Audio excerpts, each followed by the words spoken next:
Railway station પર police દ્વારા કરવામાં આવી રહેલી નિયમિત તપાસ દરમિયાન એક ગૌમાંસનો જથ્થો ઝડપાઈ જવા પામ્યો હતો। અમૃતસરથી આવતી ગોલ્ડન ટેમ્પલ ટ્રેનના એક કોચમાં શંકાસ્પદ 16 કોથળા ગૌવંશ માંસ મળી આવ્યું છે।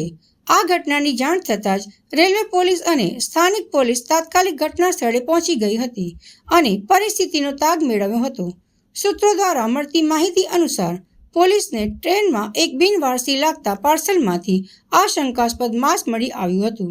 માંસને તાત્કાલિક જપ્ત કરવામાં આવ્યું છે અને તેને વધુ તપાસ માટે ફોરેન્સિક સાયન્સ લેબોરેટરી મોકલવામાં આવ્યું છે। રિપોર્ટ આવ્યા બાદ જ ખબર પડશે કે આ ખરેખર ગૌવંશનું માંસ છે કે નહીં।